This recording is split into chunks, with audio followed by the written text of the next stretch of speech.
ክቡር ጠቅላይ ሚኒስትር ዶክተር አብይ አህመድ የኢትዮጵያ ፌዴራላዊ ዲሞክራሲያዊ ሪፐብሊክ መንግስት ጠቅላይ ሚኒስትር Your Excellency changing the Vice President of PCCC ክቡራን ሚኒስትሮች ክቡራን የከተማችን ከፍተኛ የሥራ ኃላፊዎች ጥሪ የተደረገላችሁ እንግዶች እንደምን አደራችሁ እንኳን ደህና መጣችሁ። ከተማችን አዲስ አበባ ባለፉት ዓመታት በፈጣንና አስደማሚ የለውጥ ግስጋሴዎች ውስጥ እንደሆነች ይታወቃል። ከለውጡ ማግስት ጀምሮ አዲስ አበባን እንደ ስሟ ውብ አበባ ለማድረግ አልመን በርካታ ስኬታማ ስራዎችን ሰርተናል። በየዓመቱ እያጠናቀቅን ለአገልግሎት ያበቃናቸው በ30 ሺዎች የሚቆጠሩ የህዝቡን የኑሮ ጫና ያቃለሉ ፕሮጀክቶችን ጨምሮ የከተማችንን ጎስቋላ ገጽታ የቀየሩ የሰፋፊ የሥራ ዕድል የፈጠሩ አገልግሎቶችን ያሳለጡና ገቢያችንን ያሳደጉ ሜጋ ፕሮጀክቶች የስኬቶቻችን ማሳያዎች ናቸው። ይህንን ጉልህ ስኬት ማየት የቻልነው መንግስት የመፈጸም አቅሙን በማሳደግ ብክነትን በመቀነስ የልማት አጋሮችንና የህዝባችንን ሁለንተናዊ አቅም በማስተባበር ነው።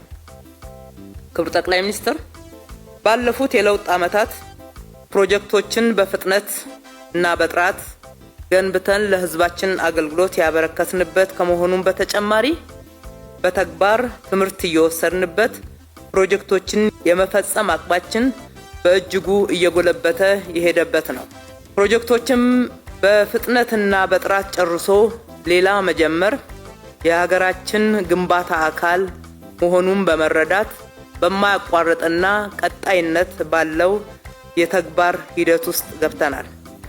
ዛሬ የምናስጀምረው የአዲስ ቱሞሮ ኢኮኖሚ ዞን ፕሮጀክት ደግሞ በከተማችን ውስጥ አዲስ ከተማን የመገንባት ያክል ግዙፍ ፕሮጀክት ሲሆን እንደቀደሙት ፕሮጀክቶች ሁሉ ለከተማችን አዲስ ገጽታን የሚያላብስ ዓለም አቀፍ ተወዳዳሪነቷን የሚያጎላ ተጨማሪ የውበት ምንጭ የሚሆን ሰፋፊ የሥራ ዕድል የሚፈጥር ንግድን የሚያሳልጥ ትልቅ ዓለም አቀፍ የግብይት ማዕከልን ለከተማችን የሚጨምር የመኖሪያ ቤቶችና ማህበራዊ አገልግሎቶችን ጨምሮ በርካታ መሰረተ ልማቶችን የያዘ ነው።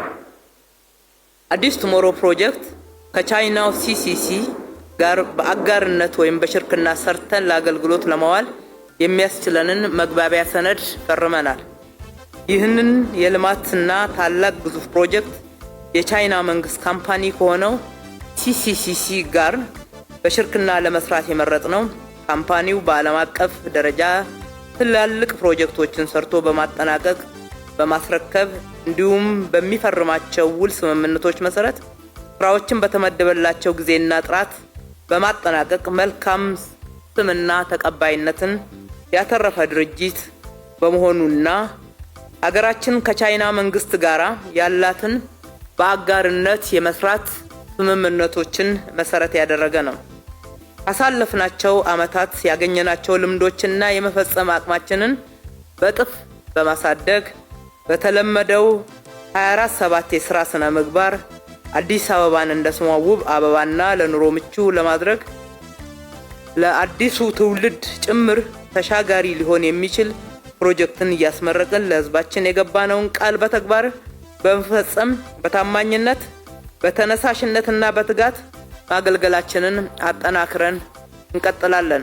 ይህ ፕሮጀክት ባለፉት 4 ዓመታት ረዘም ያለ የድርድር ሂደት ውስጥ ያለፈ ሲሆን በዚህ ረዘም ያለ የድርድር ሂደት ውስጥ ሚና የነበራችሁና አስተዋጽኦ ያደረጋችሁ የከተማችን አመራሮች፣ ሰራተኞች እንዲሁም የቻይናው ሲሲሲን እያመሰገንኩ በተለይም ክቡር ጠቅላይ ሚኒስትራችን ዶክተር አብይ አህመድ የፕሮጀክቱን ሐሳብ ከማመንጨት ጀምሮ ከቻይና መንግስት ጋር ባላቸው መልካም ግንኙነት ድርድሩ እልባት እንዲያገኝ ውጤታማ ሆኖም ለዛሬ የማስጀመሪያ ፕሮግራም ስነ ስርዓት እንዲደርስ ስላደረጉት ትልቅ የሚናና የሰጡት አመራር በከተማችን ህዝብ፣ በከተማው አስተዳደር እንዲሁም በራሴ ስም ከልብ አመሰግናለሁ።